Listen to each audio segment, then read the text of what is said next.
He said, you know what you should make is faith-based family movies. And I was like, what? I mean, it was not the trajectory I was on. I was raised in a minister's home. So I was like, oh my gosh, I'm being called to make faith-based movies. And at first I didn't want to do it because I feel like they're cheesy and it wasn't what I was. But then I looked at the landscape of faith-based and I didn't see women being represented. And I was like, you know what? I'm going to do it and I'm going to do it better.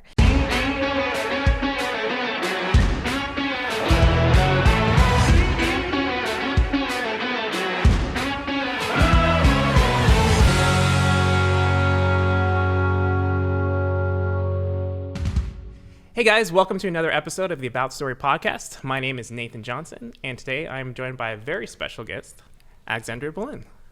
Hello. Thank you for having me. I'm stoked to be here. Absolutely. Thank you so much for coming. I really, really appreciate it. I'm super excited to kind of hear your story and hear how you got into the industry and what makes you tick. So I'm super excited. Looking forward to it. It's going to be great. It's going to be great. You got 5 hours? I got 10 hours. Okay. Yeah. We're going to be here all day. Yeah. Okay. Well, let's kind of start out and kind of like tell me a little bit about your family life and how you grew up and then what kind of led you into the industry. Yeah, so I grew up in Georgetown, Massachusetts, like 20 minutes north of the city out of Boston. And my dad's a minister.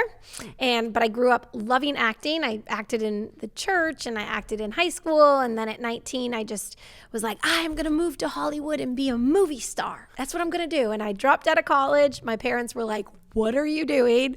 And I was like, I'm doing this. I'd rather regret the things I did do instead of the things I didn't do. And I was like, I'm young. And especially back in 1999, there was a lot of like young shows. So I thought I needed to go out here when I was 19. So I packed up my Toyota Corolla and I drove to Los Angeles all by myself. And I started pursuing acting. That's pretty wild to do that all by yourself. Myself. Yeah. I look back thinking, what was I thinking? But sometimes being young is when you do the things that you have I mean, I got out here and I didn't know that the apartments didn't come with silverware because I was that young and naive. I just thought, oh, I have to like buy those things. Oh, and I was like, okay, I guess I'll figure it out. So, but I'm glad I did it because 23 years, I'm still here and I'm still pursuing the industry and I can't imagine doing anything else. Fantastic. So what was like your first project that you worked on? Like what did you do when you got here? Well, my first project was actually in Boston. Okay. I did a B horror movie called Drainiac about a ghost that lives in the drains of a house. And I got that when I was like 17. And my parents actually were extremely supportive. They let me leave school for a little while to go and shoot this movie in New Hampshire in this rundown house. And it actually came out like a 20th edition of that movie because it was a huge like B horror cult by a man named Brett Piper. And we used puppets. Like it was old school. Like I was like working with puppets and being scared of puppets. So that was my first job and I loved it. And I was like, whatever this is, I just know I want to do this. And then I would go and work in, I did a lot of student films for BU and Emerson College. So that was the good thing about being near Boston was I could get my feet wet as an actor. And then when I moved to LA, I found out, wow, it's much harder in LA than in Boston. And then when I moved to Los Angeles, my first job was actually, I got it the first week I was here. I got Backstage West and I was submitting my headshot in the mail, the old school way. And I got a Get Up Kids music video. And that was a band back in the day. And I got their music video. And that was my first job out here. And it was a lot of fun. That's so cool. Yeah. And then, so how did you transition? Because you started out as into acting, and then you kind of transitioned a little bit more into writing and producing, right? Yeah, totally. So after 10 years, literally, of pounding the pavement in LA and having the most cliche actor life, I was waiting tables at night and auditioning all day, but I just couldn't get anywhere. And I felt like I was doing the same thing over and over, expecting different results. And insanity, right? Insanity. And I was going insane like a hamster in a cage. And at 29 years old, I woke up and was like, oh my gosh, if I keep doing this, I am going to be in the same place when I'm 40, when I'm 50. I have to change my life. And I felt like living in LA, I was kind of stuck in this mentality that you were just an actor, or, you just kind of like get stuck in a box. So I decided to move to Albuquerque, New Mexico. I gave up everything here, packed up my Toyota Corolla, and went out to Albuquerque and was like, maybe I'll give up acting, or maybe I'll go do something else with my life, and I've got to change. And then when I got out there, I met all these incredible independent filmmakers, and I started standing in. I was Megan Fox's stand-in on a movie. I was Kat Denning's stand-in on Thor. So I was actually on all these big sets, and I was meeting all these grip and electric guys and people who really wanted to be filmmakers. And we all got together and we were like, why don't we just start making stuff? And then we started making shorts and web series. And then we were like, let's just make a feature. So we got like 5 of us together. And my brother Andrew actually wrote that script. And we all went out to the middle of nowhere in New Mexico and shot this home invasion movie about a girl who returns home to her childhood abandoned house, and there's squatters living in it and they don't want to leave. And we all got together. We shot this movie all in. I think the movie cost us $10,000 by the end of the day. And we really made it to prove we could make something in hopes to be able to get investment or a distribution deal. Well, I brought that movie back to Los Angeles called Home Sweet Home. And I found a sales agent, and it sold before American Film Market was over. It did so well. Wow. And then it got on the shelves of Walmart, and we got a major distribution by RLJ Releasing. And that jump-started my whole, I was like, oh, I can make my own movies. And that was the beginning. That is so cool. So cool. I think it just goes to show like what you can do when you put your mind to do something. Yeah. Instead of kind of waiting around for someone to give you an opportunity or waiting around for like life to happen, waiting around to get your break. It's like, no, I'm going to make my break. Yeah. I'm going to make it. I'm going to do something. And then you put yourself out there, and then you never know what's going to happen after that. Yeah, and to be diligent, not to give up, because we didn't know if that movie would ever see the light of day. We kind of thought we'd show it to our parents. That was where we thought. So I'm glad that we stuck it out, because post can take a really long time, and we just didn't give up. We were like, even if nothing ever happens with the film, we promised the crew and the cast that if they volunteered and showed up, we would finish a movie. And that's a really good habit to get in, is to finish something, even if you don't know what the outcome's going to be. It's really good. Really good. So after that, what did you do? Yeah, so I wrote a horror movie about a girl who works overnight shifts in a haunted nursing home. And I brought that to my sales agent who had sold Home Sweet Home. And I said, what do you think about this movie being next? And maybe we could capitalize on like a package deal with Home Sweet Home. And he actually said to me, he was like, don't make another horror movie. If we go to market next year, the horror is going to be so oversaturated and it'll be harder to sell. You won't sell for a high budget. He said, you know what you should make is faith-based family movies. And I was like, what? I mean, it was not the trajectory I was on. I was raised in a minister's home. So I was like, oh my gosh, I'm being called to make faith-based movies. And at first I didn't want to do it because I feel like they're cheesy and it wasn't what I was. But then I looked at the landscape of faith-based and I didn't see women being represented. And I was like, you know what? I'm going to do it, and I'm going to do it better. And so my sales agent actually said, if you make the movie, I'll go out and get the money. And that isn't every filmmaker's dream. So that was my first foray into writing. I said, okay, I'm going to write it. And he said, you have to have football. That's a requirement.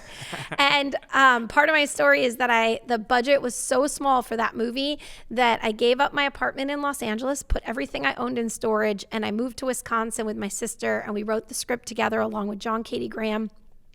And I lived out of a suitcase for 1 year making that movie.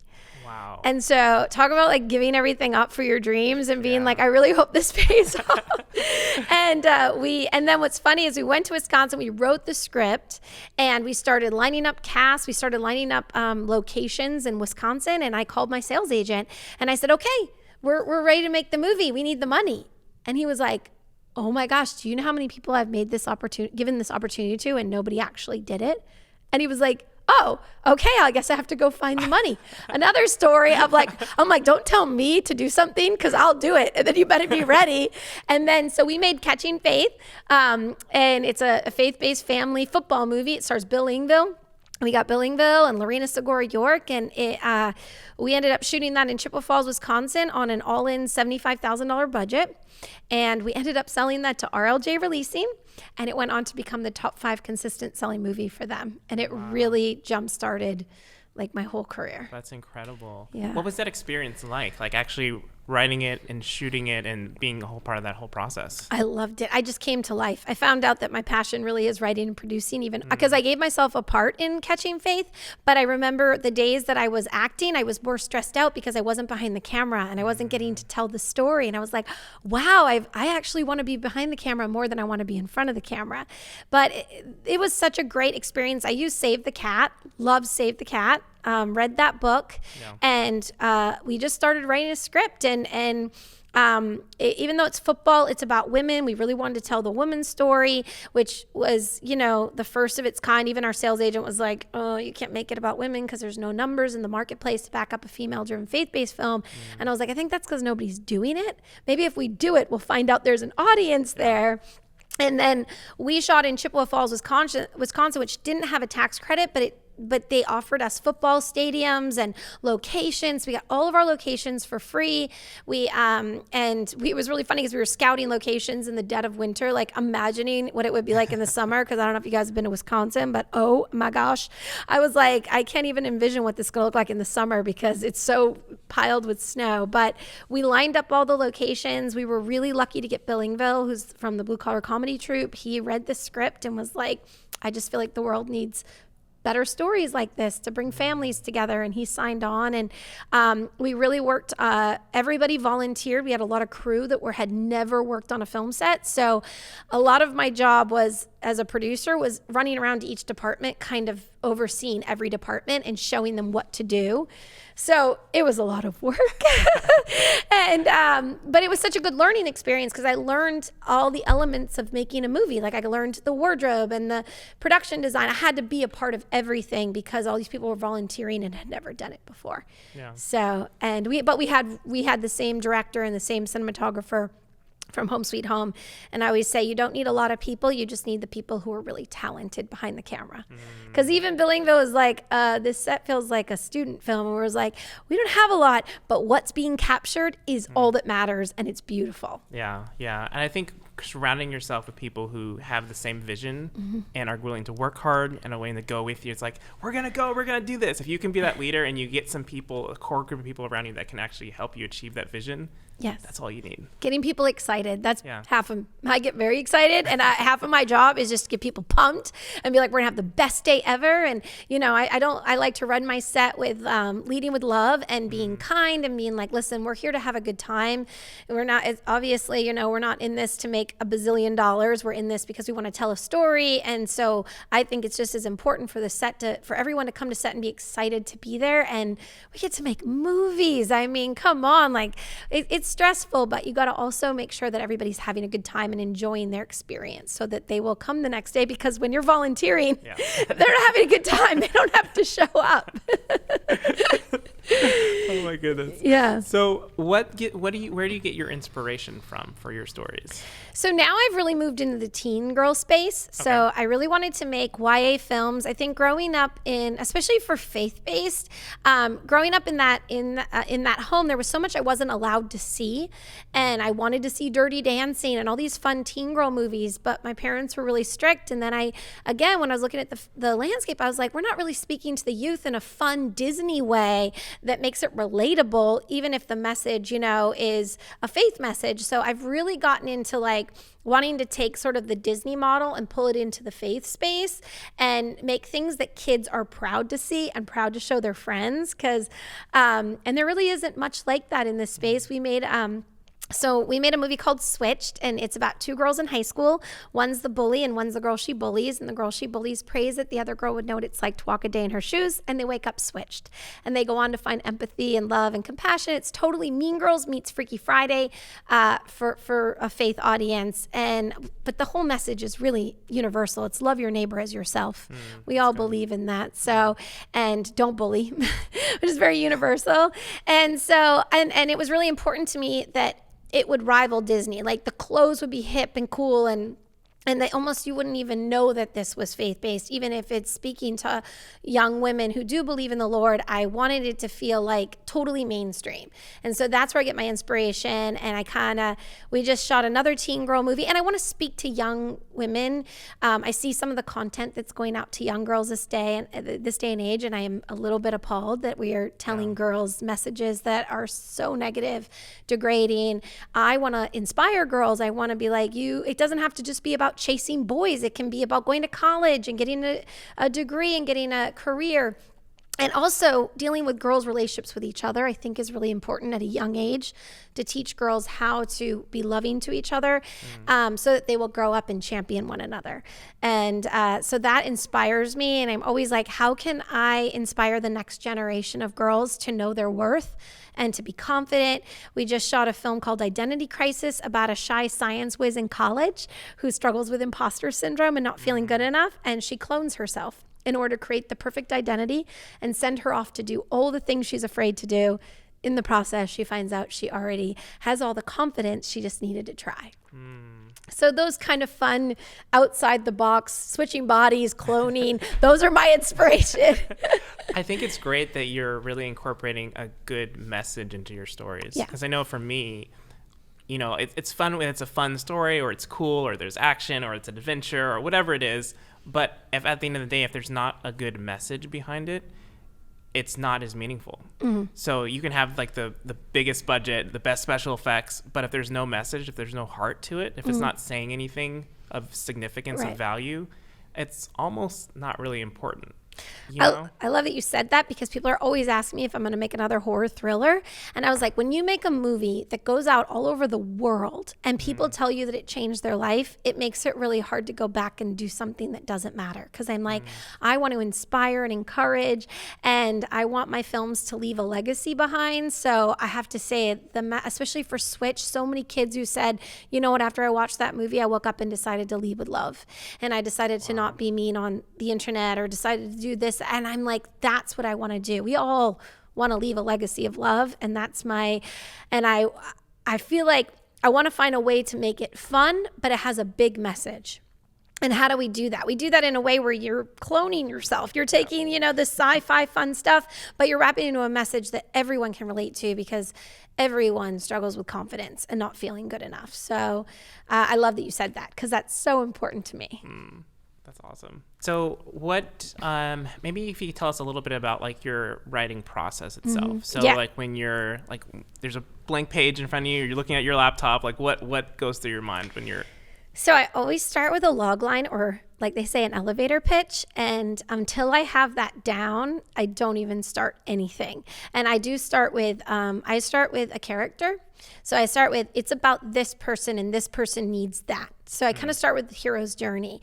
And if I just pitched 2 log lines in this already, actually 3 with Home Sweet Home. And so if I can nail that, and I feel like I can pitch it to people and they're like, it makes their eyes light up, then I'm on to something. And then because I do love Save the Cat, I really do stick to his structure.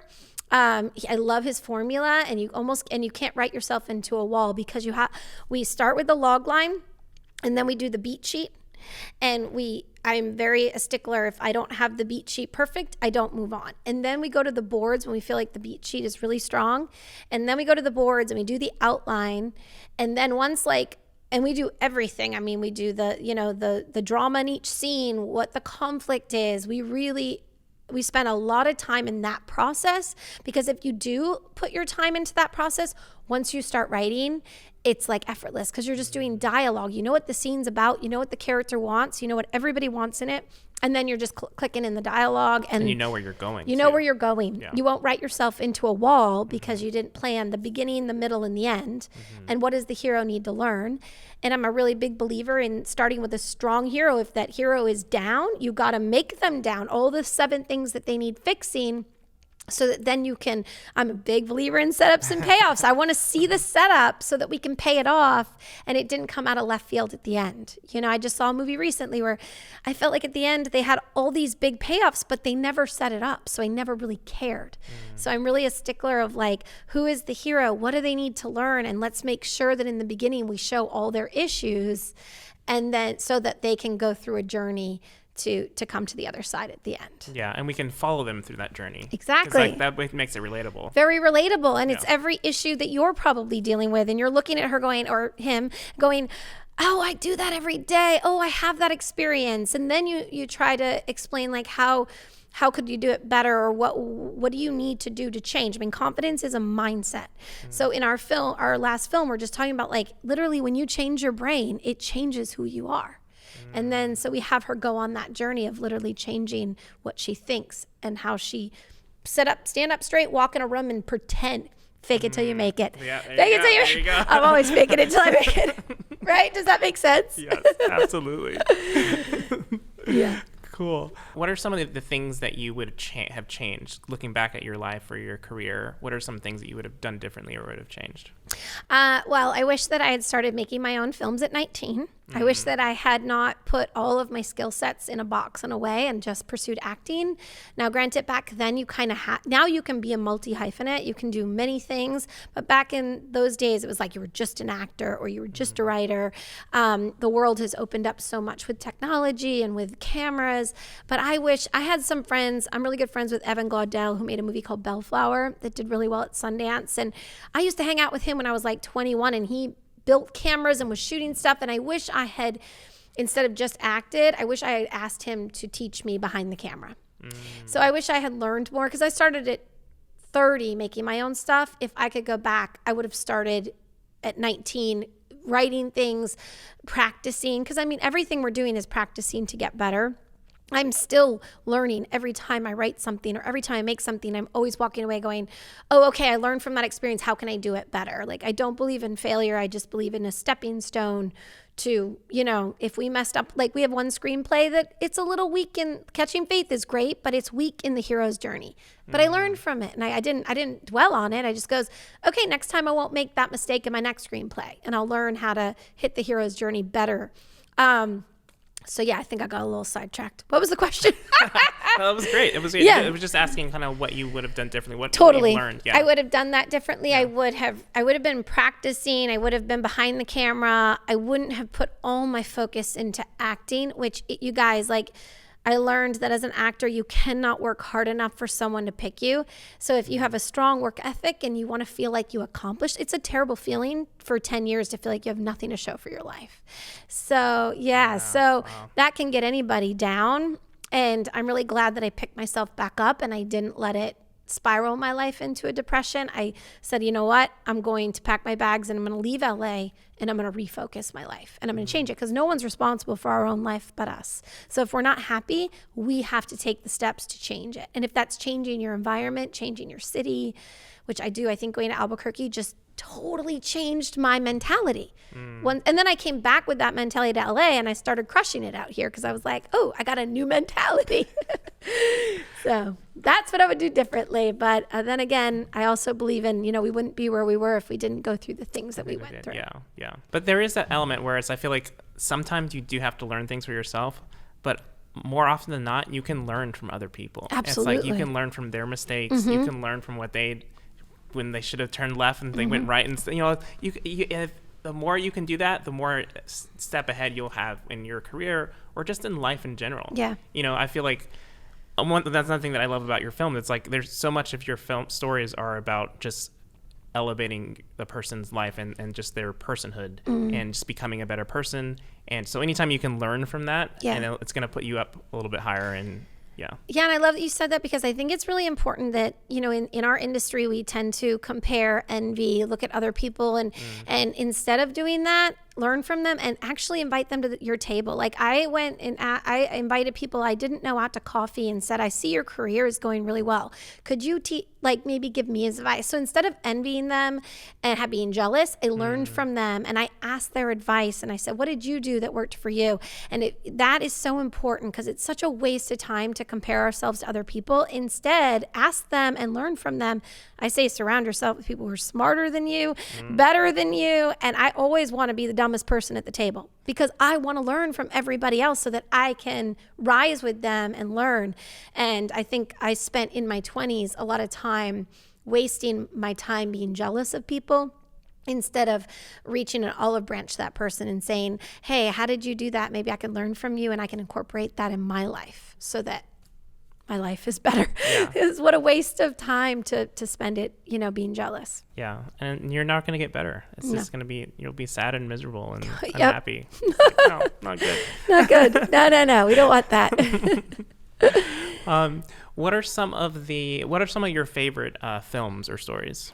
Oh my gosh. Well, right now I'm spending a lot of time in the teen girl space, like Mean Girls and Easy A with Emma Stone. And I love Back to the Future. I love all those, I like the 80s movies because I miss those movies. And they didn't always explain everything. It's magic. Right now in our new movie, it's about a clone. We have a cloning machine. We don't explain it because you can't explain how you clone yourself. And that's what I loved about even Weird Science. Do you remember the movie Weird Science? I don't think I ever saw All right, that. it's No, old okay. school. Yeah. But how they build the girl is the most hilarious cutaways. A Barbie falls off a desk and then there's some lightning and then there's this. And I was I miss the days where you just made magic. So I love that stuff. And I love all movies. This is what we do. So, and I've been really into shows, of course, now because we have so much.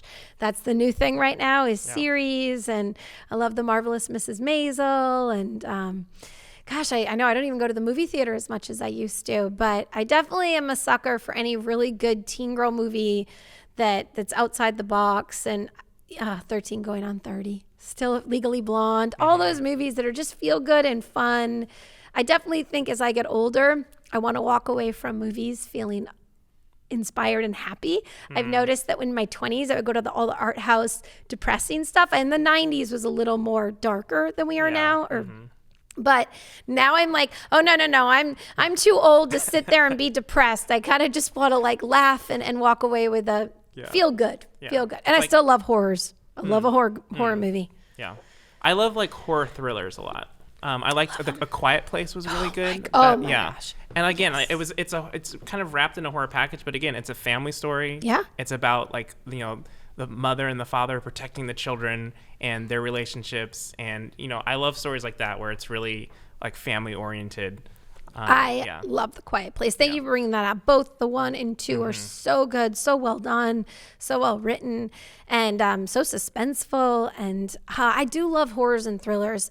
I think the other good thing about a horror thriller, I've read this once, that they were don't watch a romantic comedy because you'll feel like your relationship isn't good. And why you want to watch a horror movie is you walk away going, my life is great. I'm not it is. It's you walk away going, well, I didn't almost get killed today. So it's a good day. I didn't get a home invasion. And so I think horrors are just such a fun escape. I love being scared. I love, because it's a visceral experience. You go to the movie theater to feel something, those movies will definitely make you feel something. Yeah. And I love it. I love horrors. Yeah, those are great. Yeah, we're actually also my brother is a writer, and we work on some projects together, and we have a couple horror-esque stories that we're working on too. But it's a very cool genre, and I think I'm a Christian as well, so sometimes there's some horrors that are it goes too far, and if it's too much into a Demonic. cult or too demonic, then it's it's a little bit too much. But I think when it's a thriller and a little bit of psychological, maybe a little bit of horror, that's my happy place right there. That's your sweet spot. I agree. If it gets a little too dynamic, I'm I believe in that stuff, and I don't want to fill my brain with and ask that to enter into my life, because there is evil in this world. We know that, we see it, and I don't need to watch that. But I love it when it's a good old-fashioned thriller and you're on the edge of your seat, and right there with you. Absolutely. So what are you working on currently right now? So we're in post-production on Identity Crisis, and I wrote a script called Technology Tripping about a teen girl who's obsessed with her devices and likes on the internet, and she gets in a text-related car accident, and she gets court-ordered on a technology-free road trip with her zany grandmother. Oh, wow. And it's a really fun 3-woman generation story. It's a road trip movie, and it also talks about addiction and that we're all addicted to different things, whether it's people pleasing, our phones, drugs and alcohol are the easy one. There's so many things that we are addicted to, and it deals with all the different, especially I think kids have become addicted to the likes and they say that a like is like a hit of heroin for young kids. Yeah, it's that dopamine rush. The dopamine rush. So we really dive into that and be that's not a good place for us. And I think there's just so much psychology behind what we think we're doing on the social media versus what we really are doing. And we're also writing a script called Girls Who Click, which is about a social media feud that erupts between a girl clique, and the moms get involved, try to solve the problem, and they get wrapped up. And that one we really want to take the next level of actually showing the differences of like what the kids think they're doing. Like we show it in the movie, and then we cut back to see they're all sitting alone in their rooms on the phone, and kind of going into the world of like. It's a lot of fakeness. Yeah, it is fake. Yeah, it's like you're trying to present this perfect image of yourself online, and it's, the photos aren't real. They're all retouched. They're edited. The places aren't even real a lot of times. You'll like go to like some place. It's like, oh, well, we're taking it, but they're not even really there. It's like it's fake, or it's the whole thing is just a very bizarre world that we're kind of living in, and everybody's trying to like one up each other. It's like how many likes you can get, or how extravagant can your pictures be, but it's not real. It's not real. It's so fake. And I feel like I'm so grateful that, I was raised in a time where we didn't have phones. I had a rotary phone. I remember dialing 0 for an hour, but I just think of like, that's what in Switch we really dealt with social media and the power it has to be either positive or negative, and that you could say something on the internet, or just, it's so easy to just text something mean, but you don't know the repercussions it has to the other person on the other side. And that we have a very powerful device that can do really, really good things or really, really bad things. So that's another thing that I feel really passionate about, is how to equip kids and their parents to tackle. We can't just take the phone away. The phones aren't going anywhere, but how do we sort of talk about the issue of what can we do online, and can you be a part of the good instead of the bad? And that's just such a big, so we're working on that. And I think I'm really excited about Girls Who Click, because after Switched, a lot of parents came to us and said that they really loved that Switch talked about the social media, and they wanted it to go further. And they were like, for parents, we need more guidance on how to deal with social media. Because like what we said, you're not just going to take the phone away. That's, you have to actually equip your kids to be like, okay, and these kids' relationships are all online, and that's the thing about being bullied. Like when I was a kid, I was bullied really bad, but I go home, I cry in the backyard, and in a couple days it blew over. But now when you put something up, you can never get it back. So we wanted to talk about, like, once you put that out there, you can't just delete it, because someone can screen grab it and they can share it. And we know the destruction that is had on young girls, especially if they've been caught in a bad situation that has been spread all over the internet. They feel hopeless. So I want to just continue to put out messages of how we can be hopeful instead of hopeless. So good. No, I love it. I love what I do. I mean, that's the thing. Find your passion and put it into your work, and then you will, I always say that, like, I love what I do. Like, people are like, faith-based family. I'm like, well, I love doing that. I love that faith-based family is where I can make a clean girl content that inspires young people. Because when I've taken them out to some of the mainstream studios, the number one note is they want it raunchier or edgier. And I'm like, I'm not going to have the girls do inappropriate things. I'm here to empower them. And so what I've been so grateful. It's funny you say that, though, because I feel like a lot of times empowerment today means being more edgy. It means being more seductive, and like, which is, it's really turned on its head about the word empowerment. Well, I think some of the stuff that's going out is conditioning young girls at a very young age to be okay with things that I think are really inappropriate, and that they should not be watching or thinking. And I won't say names, but I've seen some stuff that I'm like, what are we telling young girls with this message? It is not empowering. And it's also telling the boys as well. That's the other side of it, teaching them how to, if they're objectifying girls, or if how do they treat a woman with respect. But if all their girls are looking at her like not being respectful, there's some stuff, and we could go on and on about this, because you're absolutely right. It's training young men and women to think a certain way that is it's not empowering. And I ask my niece is 14, and I'm like, what are you watching? What are you seeing? And the stuff she tells me, and I'm like, that is seeping into her, and it's making it look cool to them. That's like, I want to make movies that are cool to kids, that like do empower them, not like, there was a big backlash when Netflix picked up Cuties. And there's a reason. Who is that audience?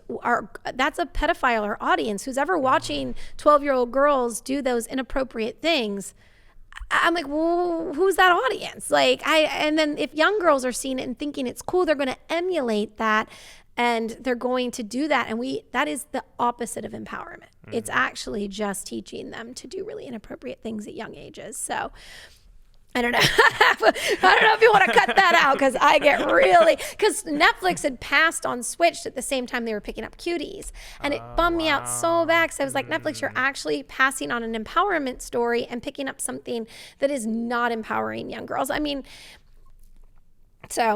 I'm hoping that there's more space, that more space opens up in mainstream for my kind of movies, because there is enough room for everyone. Yeah. And why not have the alternate version? You can have the Euphorias and the Kissing Booth and the 13 Reasons Why, but also have the alternative. Allow us to be there too, so that parents have something that they can sit down with their kids and watch and have conversations.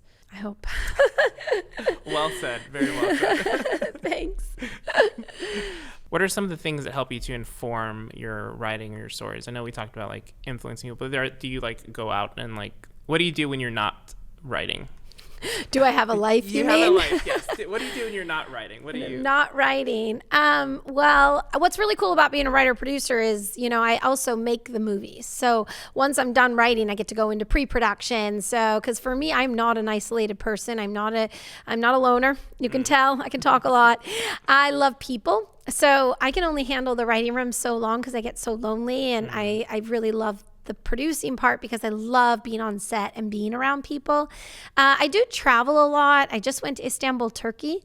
My fiance works in the film industry and he's constantly traveling, so I get to go travel with him, and I've been all over the world, and I travel, and I think traveling is important. And I talk to young kids all the time. I'm always trying to interview kids and being like, what are you dealing with? What's your issue?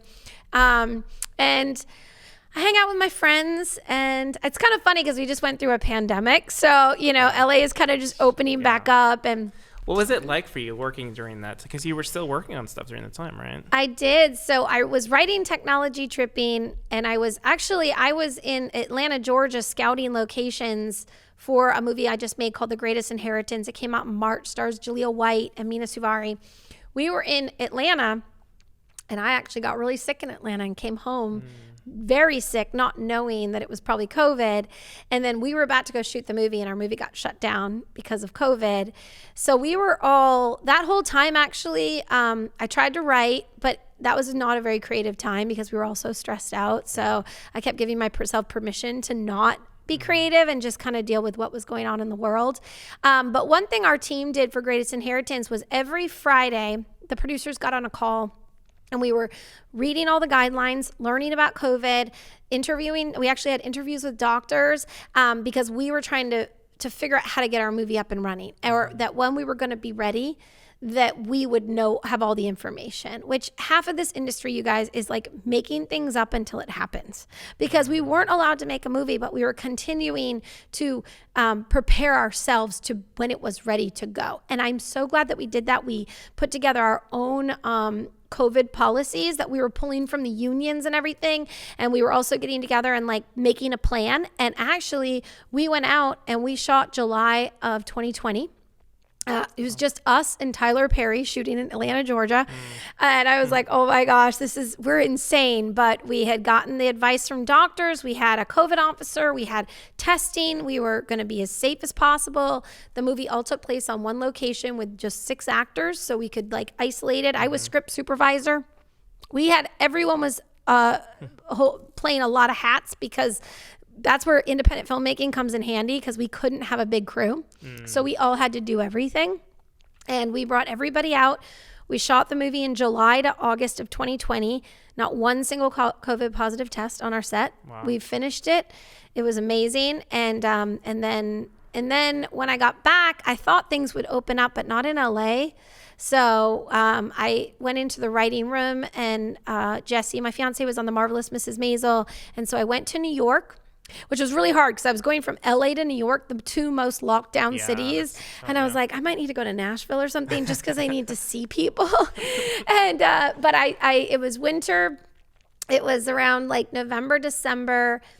into January, I sat in a room in New York just writing Identity Crisis.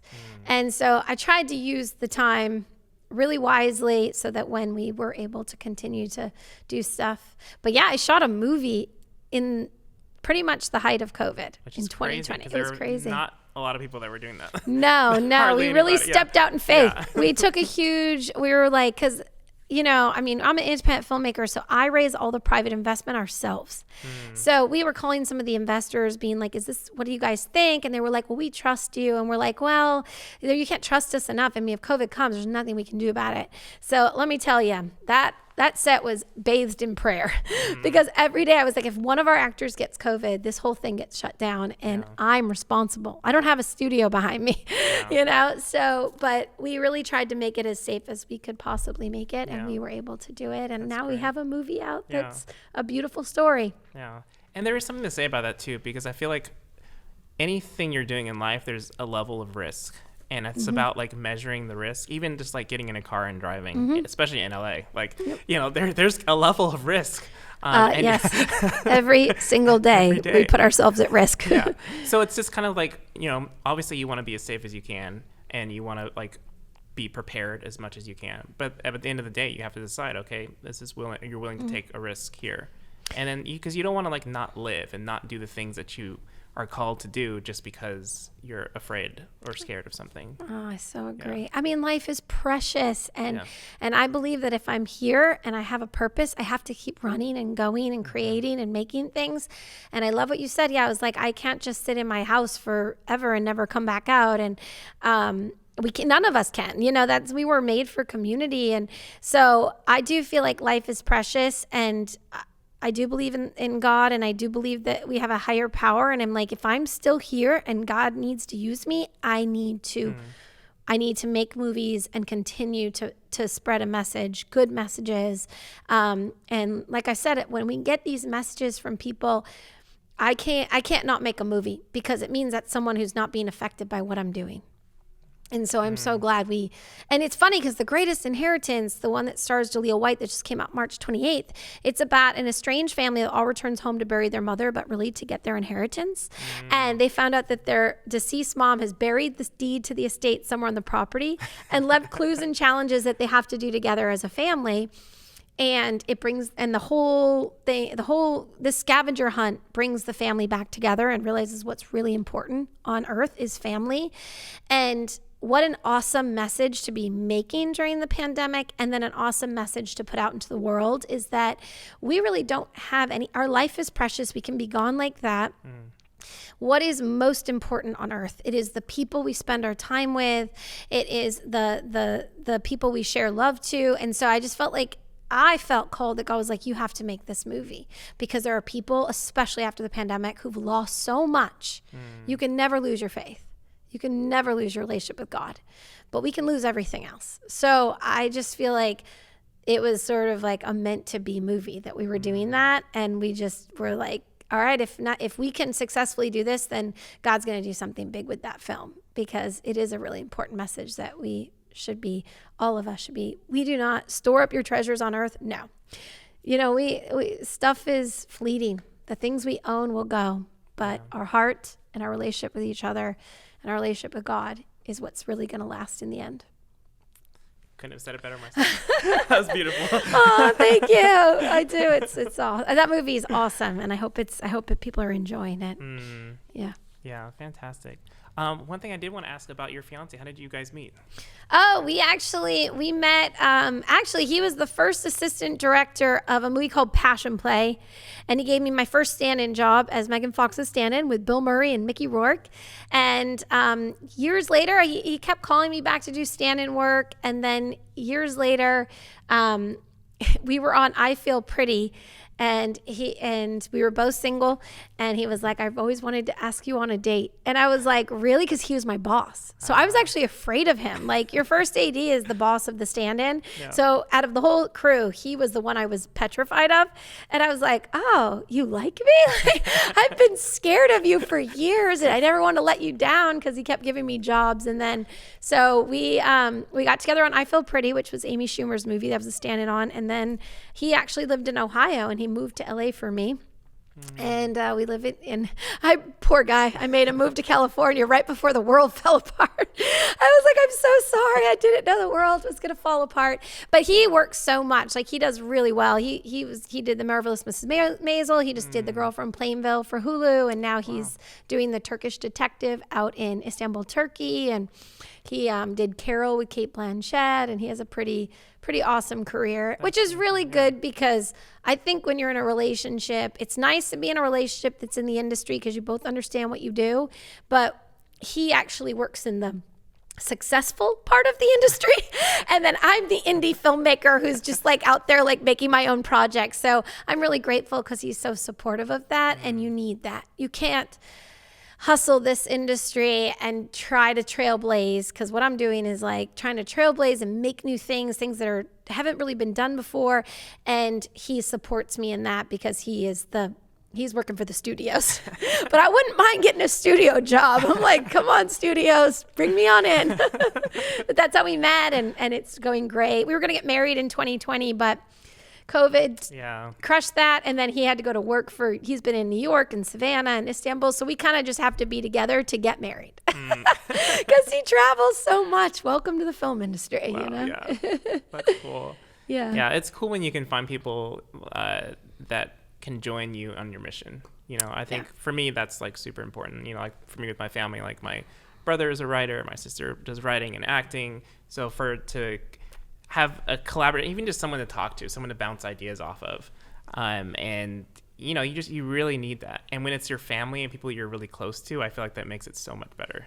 So much better. You have to. It's like my sister Andrea and I write together. We produce together. We took over the company a couple of years ago. We rebranded ourselves the Boylan Sisters, and because there's so many brothers in this industry, and we were like, let's be the Boylan Sisters because we need some sisters. We need some, and actually we can't find any other sisters that are collaboration team. Like there's so many. The Cohen brothers, the Irwin brothers, the Kendrick brothers are like, whoa, okay.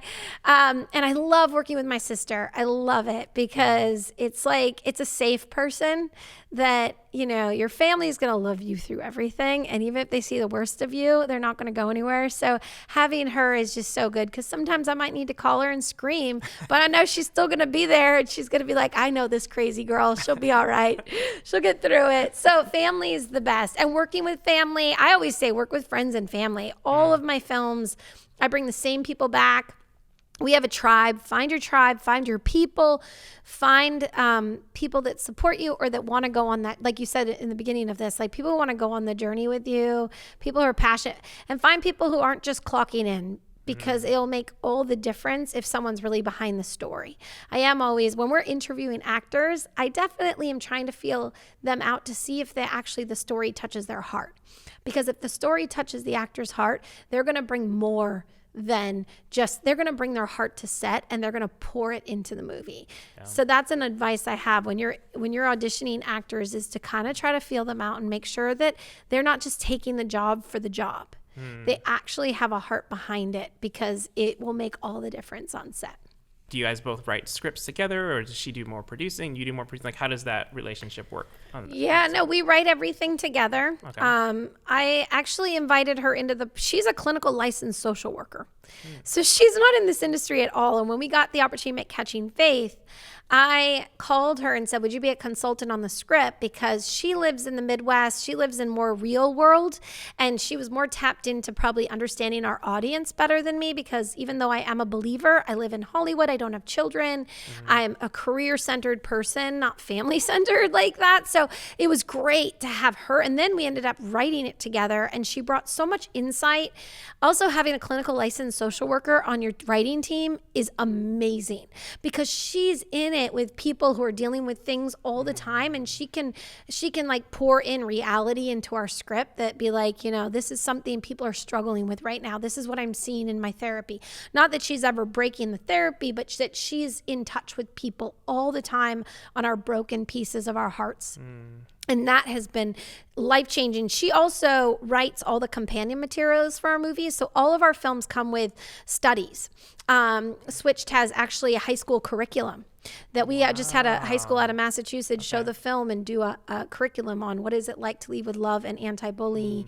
So she does all of that. So that's great. And that part of having her, but we really do write together. Like I'm a little bit more of probably the coming up with the crazy idea. Like, what do we think about a cloning movie? Or what if they switch bodies? Or, and then she comes in and we do write together. And then she has really joined the team even more so the past couple of years and really full on producing. It's a little hard because she's in Wisconsin. But the other thing that she's took on was she does our production designer. She loves it. She's so good at it. And I love having her as our production designer because she's bringing our vision from our brain to life behind the camera. And that is invaluable. And I love what she does because when we're in the writing room, she's even saying, oh, I know I want to have this in the scene, or I know it wants to look like this. And this is, so it's like, since we're writers who make our movie, it's such a different process because we're making it literally we're writing it, imagining how we'll bring it to life behind the camera. So, and so we're really partners all the way around producing wise and I love it. I love having her. And I think the other thing that's great about Andrea and I together is that because we have gone after the women and the teen girls, we grew up in that space. We are the audience. I know that you talked about this with Deb Smith. Know your audience when you go in to write something. Don't make something for everybody, because that doesn't exist. You need an audience. The distribution company wants to know who they're going to market that movie to. You as the writer have to know who this movie is for when you're going into the writing room. And so Andrea and I, coming from a minister's home, coming from this background, we are the audience that we're writing for. And that is so good because every time we send out our scripts for test readers, people will be like, oh, this is so relatable. And it's like, okay, because we are the person we're writing it for. Does that make sense? Absolutely. Yeah. So it's been awesome to have her and I think the clinical licensed social worker, and people love that. People are always like, your sister's a clinical licensed social worker. And I'm like, yeah, it's random that now but I kind of invited her into the world and she's gone on the journey. And I mean, once you start making movies, who wants to go back to anything else? She's like, no, I'm in. And 100%. Yeah. That's great. Yeah, it's so great. We have a really great time. And we get along. We don't actually argue very much. We kind of see eye to eye, which is sometimes good. I think arguing can be good. It means you're passionate. But I think sometimes she just lets me win. I'm the youngest, so I like, just let me win the argument. Because I'm always right. I'm just kidding. I am not. It's fun. Do you have any final words of advice for writers or storytellers in general? Yeah, I think my biggest advice is to just do it. Just go for it. Yes, you have a blank page. Don't see the tree for the forest. Don't see the forest for the tree. Just start writing. Give yourself permission to write crap. I know people say this all the time, but it's true. Give yourself permission to just start spewing it out. We do this all the time. The minute I start writing a script, I feel like, oh my gosh, I can't do this. I can't imagine that there'll be 112 pages of actual words on a page when you see it blank. But we just start giving ourselves permission to write bad stuff. You have to. And then you'll make it better. It's all in the rewrite anyway. So I think my biggest thing is that you just have to do it. Find a really good spot that you feel creative in. Sometimes actually for me, if I'm stuck, I get in the car and I drive. And I notice that if I'm driving, there's something about my brain that opens up and I'll have figured out an issue. So don't just sit in front of the white page and make yourself do it. Go, okay, I'm stuck. I'm going to go get in the car. I'm going to go play some ping pong. I have a ping pong table. That's a great way to you have to distract your brain. They always say piddle time is when you find out is where you're most creative, is when you actually take your creative hat off. And I think that's why for me driving, because I'm not being creative, I have to focus on the road. Then all of a sudden, in the background, your brain is still working. Your brain's coming up with all these ideas. And I got stuck in traffic the other day and I was like, oh, I got the idea. I got to get home now. I got to get home and write it down. So, but I just say, just do it. Literally, I have just been doing it. I've been making up as I go. Don't give up. Keep going. Push through. Because people always ask, when do you give up when you know something isn't good? I have done that. I've worked on scripts that just we couldn't get it to crack work. it. Yeah. And we did go, You know, so it's knowing that balance of, have I just not pushed through yet? Have I not had the breakthrough? Or the balance of, oh, this isn't going anywhere. I have to abandon this so I can go get the next great idea. But it all starts with a log line. So I say, get your elevator pitch, go out there and pitch it to people, maybe someone in the Starbucks line, and just see if their eyes light up. Then you know you're onto something. And just do it. Just do it. Just do it. Just do it. You know? There's no other word. You got to just do it. I'm sorry. You know what I mean? Like, I think we put more roadblocks than are necessary. And don't think about the finished product. If I thought about the finished movie when I started it, I would never start because it would be so daunting. You have to take one step at a time. And you know the other thing I do? I celebrate every little win along the way. I like that. I do. I like that. Yep. Celebrate it. Get a friend, crack open some champagne and say, hey, I just got my beat sheet done. Or, you know, we're about to lock the edit of our new movie. I went to my editor's house. We cracked open a bottle of champagne, and we celebrated because it takes so long to get things done. You can't wait to celebrate at the end. You have to pat yourself on the back on every little tiny part of the process, and it makes it so much more fun. That's fantastic. Who doesn't want to celebrate? I love that. Keeps you going. I'm going to start doing that. Yeah, Good. I'm going to start doing that. I love that. And then lastly, so you wrote a book. Yes. Right? Yes. So it's a little bit kind of like how to work in the industry, how to get your career going, right? Yeah. It's called Create Your Own Career in Hollywood, Advice from a Struggling Actress Who Became a Successful Producer. And it really does. Actually, I used to write for a site called Ms. in the Biz. And I wrote articles once a month, inspiring women to get behind the camera, inspiring artists to just take charge of their career and create. What's so great about those articles was I started it at Home Sweet Home, and I wrote right through my career. And I was writing when I was living out of my car. I was writing while I was, casting a movie, while I was pre-production a movie. It actually goes through my entire journey. So it really gives you the brass tacks of what was it like to start from my first feature all the way to my 7th feature.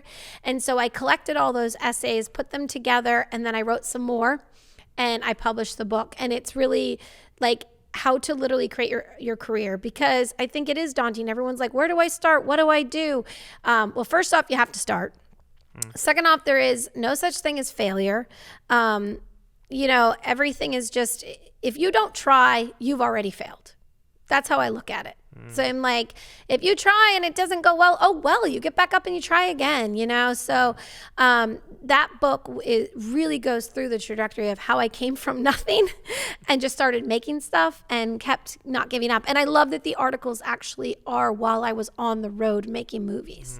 So it's kind of me in the trenches and trying to be like, this is what we're going through today, but we're going to get through it, So definitely check out Create Your Own Career in Hollywood, because especially if you want to know how to start, or once you're finished a movie, what do you do with the movie? How do you get distribution? That's a whole nother, and that's all in the book, because I go through each movie and how we distributed it and how we sold it.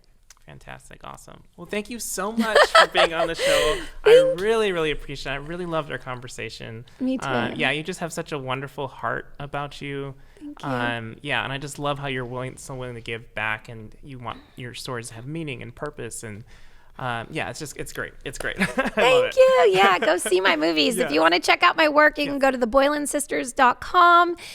All my films are available on Amazon and iTunes and streaming. And follow me on Instagram, Alexandra Boylan. I write everybody back. So if you have a question, shoot me a question. I'll write you back. And I'm on Facebook at Alexandra Boylan. So that's Fantastic. Where people can find me and watch my movies. Support independent filmmakers. Yes, support. Great. Well, thank you so much. And thank you guys for listening and watching. And we will see you guys next time.